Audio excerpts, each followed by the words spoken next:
everyone. Welcome to this week's episode of The Invested Entrepreneur. Brandon Love here with my good buddy Tom Moffat and a special guest, Stefanie Beharry from REI Finance.ca. Today, we're going to do a deep dive into Stefanie's journey to FI, her investing strategy, and go over three shortfalls and pitfalls that real estate investors make. So, Stefanie, thanks for joining us. Thanks so much for having me. Always happy to talk about these topics.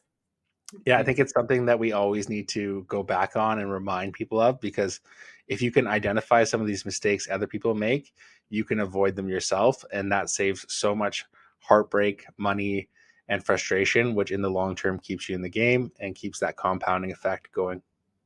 Exactly. And that's really what I'm doing here is I'm just trying to help people. I'm trying to use my knowledge as a CPA and as well as a real estate investor myself and just bring all that knowledge together to the industry and just help as many people as I can. Yeah, and the cool thing is you've got the inside look on the back end because to give you listeners context, I reached out to you through Instagram.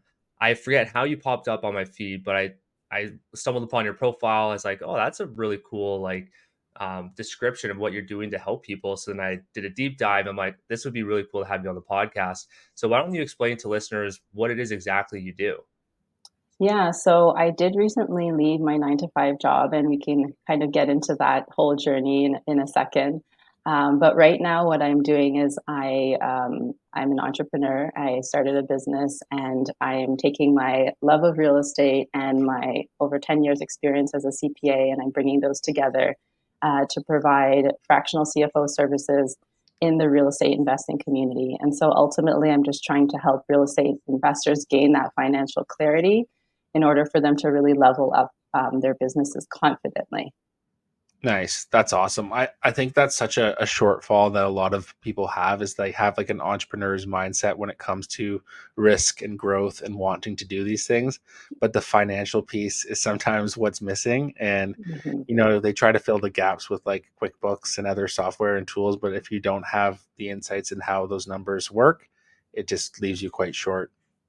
Exactly. And real estate investors tend to want to grow really quickly. And so I feel like if you're not doing it the right way and if you're not looking at your numbers and really understanding what's actually going on, it can be kind of dangerous moving so fast and, just taking on so much all at once. So as a fractional CFO, kind of what does that hourly look like in terms of like if someone's saying I need help on this side, is it like an hours per week they type do, or is it like, hey, I'm going to do a strategy for you? How does your consulting and services look that way?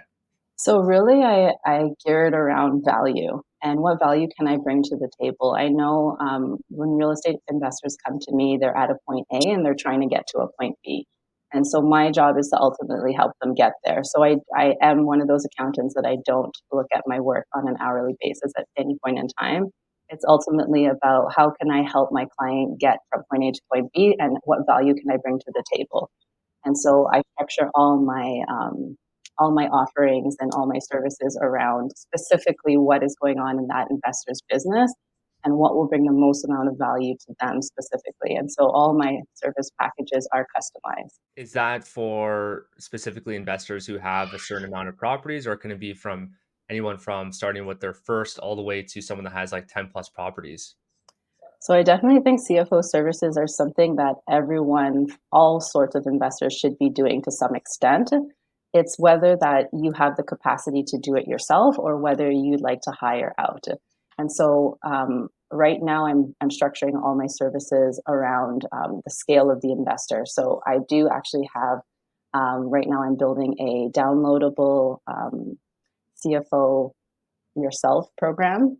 And so that will be for those investors that are sort of more in the 1 to 3 property range where they are still managing their finances themselves. They just started and probably might not have the cash flow to hire someone. And so I will have services for them. I then suggest that, post 3 properties, you're kind of getting to the point where you probably need to start looking at an accounting software, maybe QuickBooks. You might need to start hiring a bookkeeper. Because then, you can continue to focus to scale your business, but you still have someone making sure your finances are in order behind the scenes. In addition to having the bookkeeper, I would suggest having a CFO together with that. And so it could be more simple tasks like helping you manage your cash flow, helping you to understand your numbers, helping to create a growth plan for you. And so that's where CFO can come in.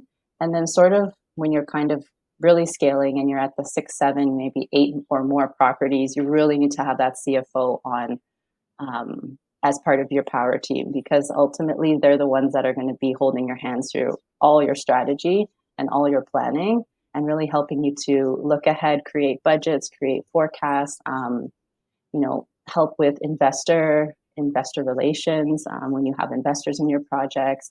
And your portfolio is just very large. So you need, at that point in time, someone to really be there managing the entire thing. So it's a very much hands-off approach at that time. I agree with that. I think if you're at that point and you have like 6 plus properties, you either A, have a lot of cash flow coming in from somewhere to offset to these properties. So you want to manage your time properly, or you're just really good at finding deals and you want to stick to doing that in order to keep growing and not get bogged down by all of the back end, like taxes, accounting, all that stuff. So I think it's a really Exactly. unique approach and solution that I've personally never seen. So with that being said, how did you stumble into this? Like, where, like, maybe give us a backstory as to how you got into that. Sure.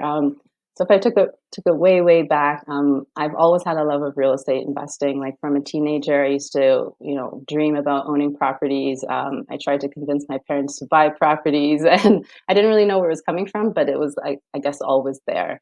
And so when I was able to do so, I did start to buy properties myself with my husband at the time. And so we, did some flip properties. We did some, conversions, adding units, doing some house hacking, and finding JV partners, buying multifamily properties, and then ultimately we did more passive lending. Um, Meanwhile, at that time, I was building my career in corporate finance, and I had thought that's where I was going to kind of stay for the long run. Um, but after I had my first child, I then realized that just the work life balance was just not working for me. It was just a lot of long hours as an accountant, and I just did not feel that connection with my family anymore after I went back from my maternity leave. It was really, really hard for me, and it was a really hard time. So I kind of dug deep and kind of tried to figure out, well, what is my purpose in life? Why am I here? Like, what is it? What is my legacy that I'm leaving behind? Like, I want to show my kids that I'm doing something meaningful, because that's what I want for them. And so I kind of went down a, a journey just uncovering all of that. And that's when I really, really figured out that I wanted to be an entrepreneur. And so I started to brainstorm on what are my strengths, what do I love, and how can I bring that all together into a service for someone. And so Yeah. that's where I came into this idea, because I love real estate investing. I saw a need in the industry that, finances were just something that investors hated doing. They didn't want, they were staying far away from it. That was actually the place that I loved being. Like, every time I was, analyzing a deal or managing the finances of a property, that was my favorite part. So I was like, well, why don't I take this on? And so it took me some time to figure out how I was going to structure this service, because at first I was like, maybe I should do bookkeeping. Should I do taxes? Of course, CPAs think that everyone thinks CPAs, like, they do taxes, and so that's the common thought process. But I found that since I had 10 years of experience in corporate finance and I specialize in financial planning and analysis, why not bring all that I did in my corporate job to real estate investors? And I found that I could easily bring those services and apply it directly to this industry, because it's needed. The planning and the forecasting and the budgeting and the analytics, it's all needed to understand your business. I always say, once you own your first property, you own a business. So Yeah. you should treat it like one. hmm I love that you combine kind of like the passion you had for real estate and then the pain point there of like how you're feeling in your job. I feel like a lot of entrepreneurs, before they make that step, they have that pain at work, but then Mm-hmm. you had an opportunity to apply a unique set of skills. And that's really, I'm sure you hit the nail on the head right there with finding clients, because it's such a powerful combination of points there, because you're so motivated and you have something so unique that separates you from the rest of the pack. Exactly. And I think on the one side, like what you mentioned, I love the fact that really nobody else is really doing Yeah. it. I mean, there's probably a couple of people here and there, but I don't know too much about them, and maybe they're just starting to find it as well. But then I also find it's quite interesting is because this is sort of new to the market, people are have kind of taken a while to get used to it. They're like, CFO services, what Right. is that? What is a CFO? Because and this is a part that's kind of a little scary or concerning is that other industries are very familiar with fractional CFO services, but the real estate investing community seems to have no clue what it is. And so that's the part where I'm like, I want that education, that this is needed, right? This is needed to manage your business, right? And it's not just, you know, a nice to have. Yeah, Hmm. I feel like the real estate investing community, the one thing they lack is the vision of like their real estate investing portfolio. It's got to be a business, like you mentioned earlier. It's you got Hmm. to operate as a business, and I think that's why they're forgetting about managing all of the back end expenses, taxes, cash flow. And another big issue with investors is the cash flow. Like they're very equity and like they're very equity heavy, and they Yeah. know in the long term when they sell the properties it's going to be well worth it. But from a cash flow perspective, especially here in Ontario, like they don't have much of it. So if you have someone like you coming in and coaching them along the way, saying, hey, here's how you can improve your cash flow, and then you can Hmm. allocate that towards your everyday life or even towards another property in the future. So I think it's needed. Why don't we dive into the topic of the episode, which is three common pitfalls that real estate investors make. And I think this will be really cool because you've got that insight on the back end there. So why don't we Yeah. start off with the first one? Sure, yeah. So I would definitely think the first one is just around tools and systems. Investors tend to, run straight into their property and they don't have the proper back end set up. So I just noticed that what needs to happen is, getting that education on how to manage your finances, getting that education on what tools and systems you should have in place in order to do that is definitely the first pitfall that I see. Okay, cool. And what would be like one system that someone could implement? Like when you say system, are you talking about like different software, spreadsheets? Yeah, and so that depends on where you are in your investing journey. So when you're first starting out, definitely getting into the habit of sitting down on a monthly basis and running your cash flow through a spreadsheet. That's probably the easiest way to do it. Logging in your income, like documenting your expenses, and really having a look at where your money went. All the money came in, all the money went out, or how much do you have left, and really understanding, the puts and takes, right? And understanding that, you could potentially forecast that out as well, and kind of looking at the next couple steps of, okay, this is how this month played out. Well, what about the next couple months? Am I in a cash positive position? Am I in a cash negative position? How can I plan to mitigate any risks? And so just sitting down and having that spreadsheet and looking at the ins and outs is helpful for a beginner real estate investor.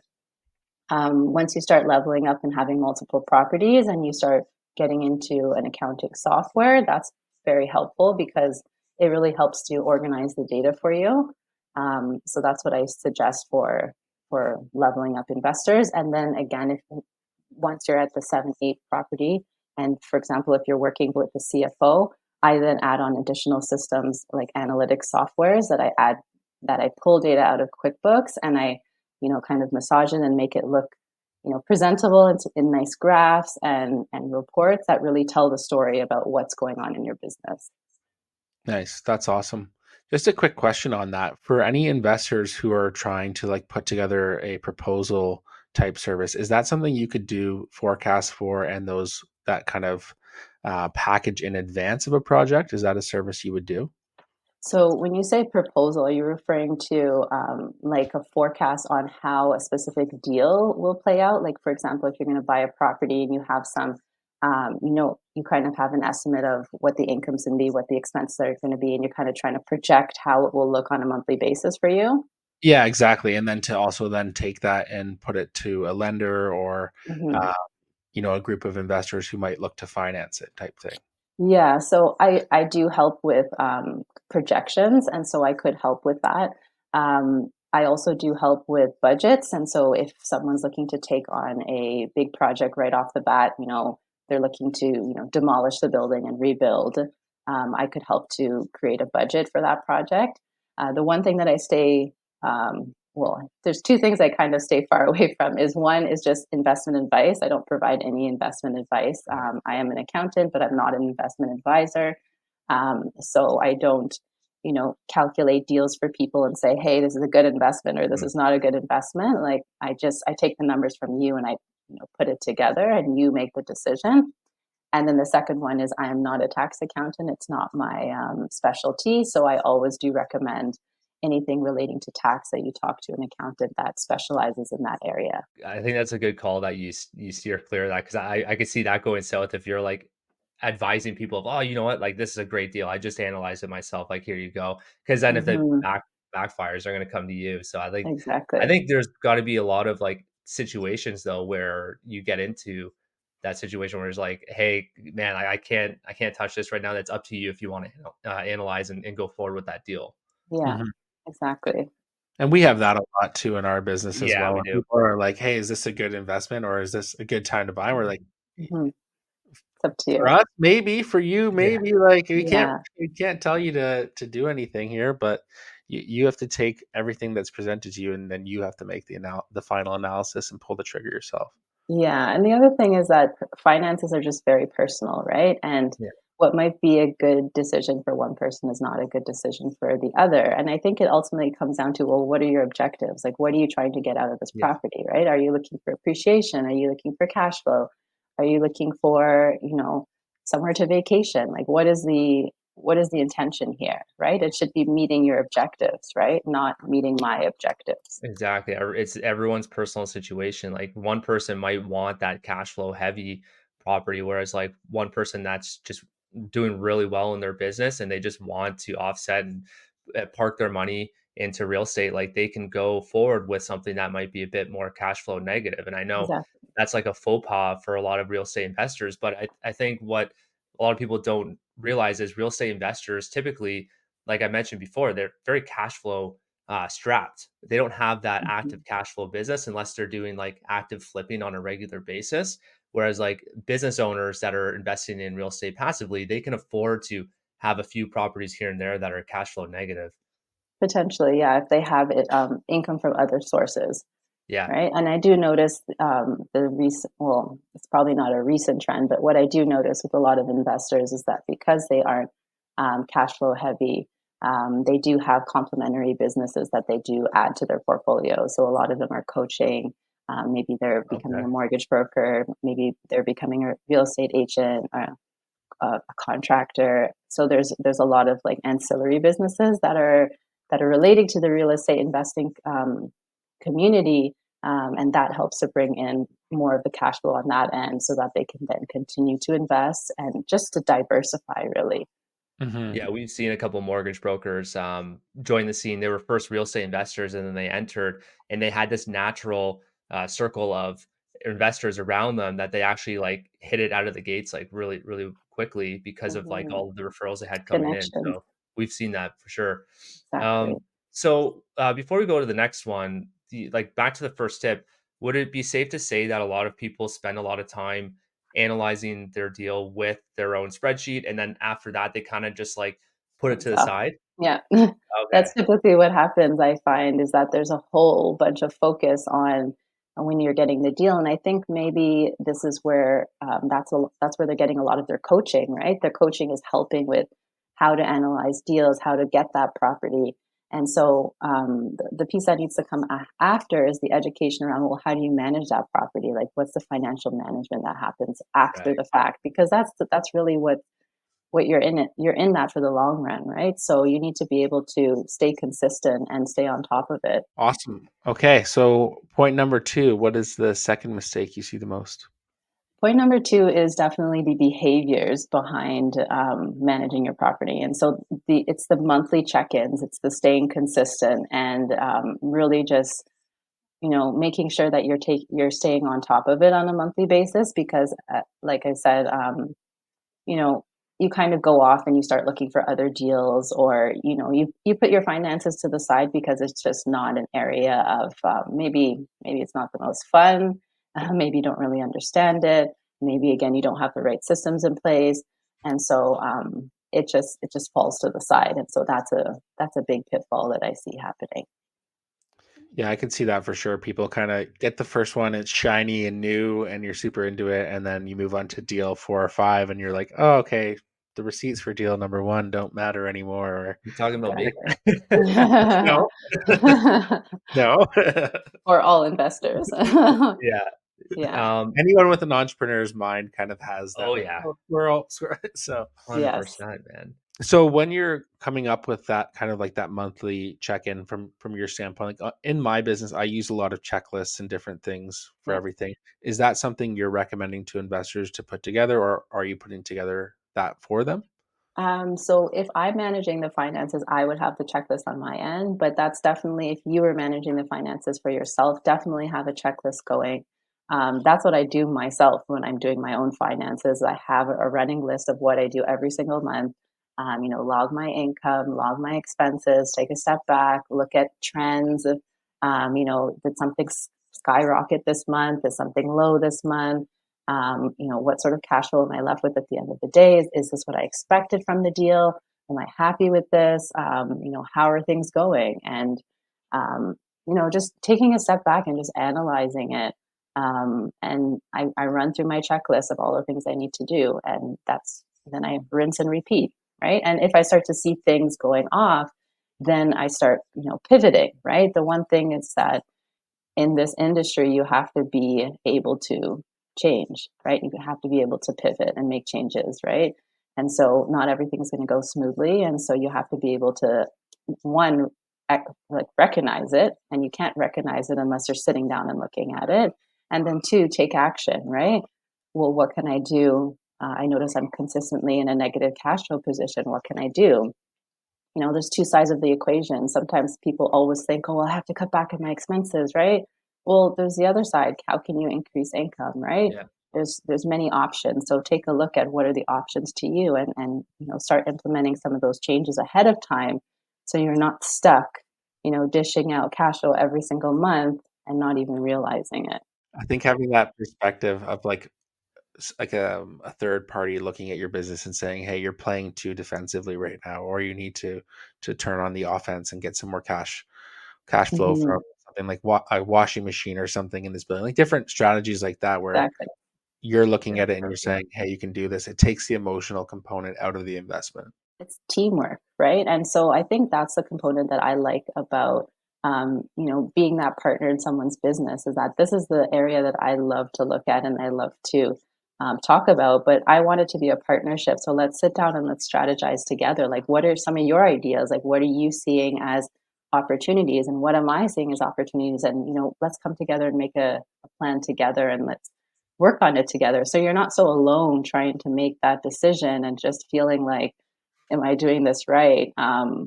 Sometimes it's quite isolating because only you are in that deal potentially, and you're not really sure who to turn to, and how to get the support. For sure. And when you say monthly, do you personally with your own properties, or even for clients that are elected for the completely hands off Hmm. package that you offer, are you like sitting down once a month and you're time blocking like 2 hours to go through everything, or is it a weekly basis where you're time blocking half hour? Like how does that look for? I know it's going to be different for everyone because they have different properties, but Right. maybe give us like a generalization. So I would say I check in multiple times for those clients that are fully hands off. The ones that are fully hands off tend to be quite scaled and large. So there's so many different components to their business. And so I can't possibly check all of it all at the same time. So, Right. on a weekly basis, I might be checking into this business or that specific property. If I know that one's the trouble property, I want to, check on that often. Um, and so on a weekly basis, I might be looking at any component of their business. There's also going to be a component of looking ahead. So I'm not only looking in the past, but now I'm looking ahead, right? I'm looking to see if, trends are starting to change. How is cash flow looking? If I project it out a month or two, are we still in a good place? Like, is there enough reserves in this property? So there's a ton of different things I could be looking at. And so obviously I do it on a weekly basis. And so for that investor that's probably only has one property, probably doesn't have to do it on a weekly basis like that.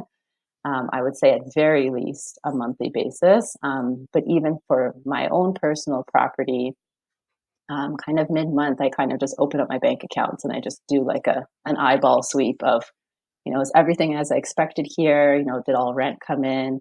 I see my expenses going out. Those look kind of okay. Obviously I still have cash in the bank. I kind of just do like a sweep. And then at the end of the month, I then sit down and I log everything in and I really take a look at what's going on. And then I start looking ahead. Okay, this month came in like this. What do I expect the next couple of months? Any changes I need to make? And that's sort of and then I do like my distributions if I'm distributing cash flow or anything like that.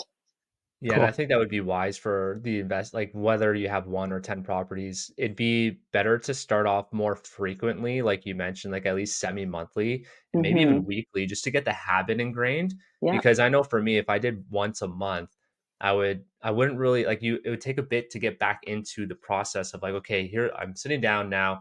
I have to go through this, and this. Whereas like if you're doing it on a weekly basis, you're going to install that habit. It's be quicker for you to get into it, yeah. and shorter bursts sometimes work better than like time blocking 2 hours at a time every month to get through it. Definitely. Yeah. And so again, this comes up where, finance is completely personal. So you have to Yeah. find the system that works for you. So I know like we kind of talked about as you scale your team. So you might start with a bookkeeper and then you might add you to the mix.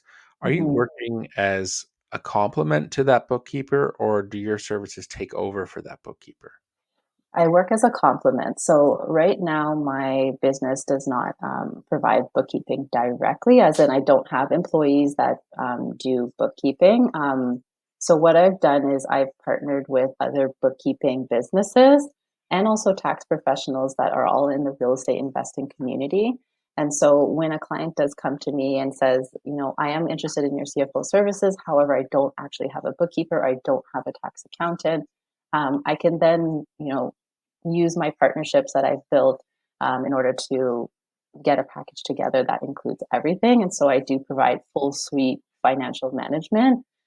So the bookkeeper would take care of, inputting everything into your software of choice. I do work primarily with QuickBooks, and then I would sort of take over once a QuickBooks is, everything is within QuickBooks. I would then, do the analytics, do the planning, have the touch points where I explain what's going on in your business, help you with growth planning.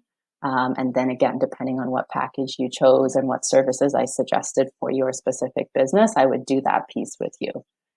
Nice. That's awesome. Mhm. Okay. Point number 3. I feel like I kind of segued into that one a little bit, but Yes. maybe So point number 3 for pitfalls is not knowing when to hire the right professional. I think real estate investors continue to try and do things themselves, maybe a little bit too long to the point where they get overwhelmed and potentially their books are a mess. And so just knowing when to engage with a professional is the key here. And so, maybe in the 1 to 3 property range, you're still okay to kind of manage things yourself. Of course, if you have a corporation, you're probably going to accelerate that and have to, um, you know, log everything in QuickBooks, get an accounting software earlier, and get a bookkeeper earlier. So definitely don't, dawdle and get on that. yeah, But then, yeah, once you're kind of, 3+ properties, like you really need to start understanding your numbers, definitely. And so getting a CFO as part of your team is a good idea. And then obviously at the end of the year, you're going to be engaging with the tax accountant to do your filings and potentially any tax planning that you want to incorporate into, the following years. for Yeah, sure. go ahead. I was going to say I was totally that person. It was this past year that my books were becoming quite a mess because we were just so busy growing our Yes. business. And then like I had added some investments and it was just a nightmare. And then I went to like do my taxes and my accountant was like, Brandon, like it's time that you hire a bookkeeper and like just stop with what you're doing. So I can totally see like in my own business holding on too long and not letting Hmm. go of that. And I think a lot of that is like you feel like you don't want to give up that control necessarily Yeah. right away, and you don't always trust giving up that piece of it. But then once I did, I Hmm. was like, wow, this is so eye opening of like how much better someone can do this than me, Yeah. and the amount of time it freed up to pour back into growing my business was so much better. Yes. And I think the other piece is I think people just feel like, oh man, this is a hit to my cash flow as well. So I totally get that. But then I do also remind them that, once it becomes a mess and then you hand it over to your bookkeeper, it probably will take them a long time to, unravel everything. And then two, it probably will cost you more to do that entire cleanup than if you kind of um, you know, preemptively reached out ahead of time and said, hey, business is getting crazy, let's get started. Um, so just obviously have that in the back of your head that I know you're trying to, be cautious with your spending, but it could cost you more in the long run if you hold on too long. Yeah, I think the hardest part with hiring is for people to understand when, and there's also Hmm. like a big hurdle from a mindset perspective because people automatically, maybe not from the accounting example, but maybe if they're looking to hire an employee, they automatically think like, okay, I'm hiring this employee for 40K a year. I'm out 40K for that year, but Hmm. doesn't mean you are. Like if you hire someone as a contractor and it's just not working out and you're like, hey, you know what? I need to take a step back. You can do that and you're not going to be out 40K because you're going to realize that early on. So that was a big mindset piece that I had to get over early on in my mortgage business. And Brandon and I both have seen big strides in our business just from hiring early and Hmm. taking a lot of the workload off our plate with mundane tasks like getting documents signed and stuff like that. So I can definitely agree with that. Other than the accounting piece and bookkeeping and CFO, like, is there any other type of uh, position or anything else that real estate investors are leaning towards to offload a bunch of their tasks that you see, like a VA or something? Yeah, I do see that a lot of investors are using virtual assistants to help with the administrative stuff behind the scenes.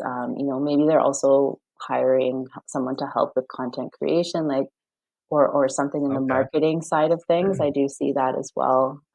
Whether that be on social media, maybe running their website or you know, email marketing, and there's all different components of the marketing side. Um, in terms of other, of course, yeah, I'm trying to think if there's any other areas that I see often. Again, it really depends on the scale of the investor. Some of my bigger clients have a team, like they might have an operations manager. Um, they might have like a marketing manager, like actual staff on as like running their business. But of course, some of the smaller ones might be doing everything, and typical entrepreneur wearing all hats at the beginning, right? Yeah. Which we're all familiar with. Oh Yeah. yeah. Yeah. Yeah, I think there's a few pieces you might add if you're doing a lot, like, have that lawyer that's always ready to Hmm. respond to you, even if it's a weird time or weekend, you know, dedicated realtor, broker, those kinds of pieces that come to Yes. your team that just round out everything. Everyone knows all the moving pieces and it makes it a lot cleaner as things are going Hmm. forward. Right. Exactly. Awesome. Well, Stephanie, thank you so much for coming on today. For anyone who's looking for Stephanie's services, it's reifinance.ca. Right. And your Instagram handle as well is Finance, correct? REIfinance.ca. Yes. Perfect. Okay, so We'll, that's the we'll way have to in the show go. notes too. Yeah, we'll put it in the show notes. I think it's Okay. really today we established that when you're scaling up, add to your team earlier than expected because it will save money and it will Hmm. offer a lot of insights so that you can grow bigger and faster.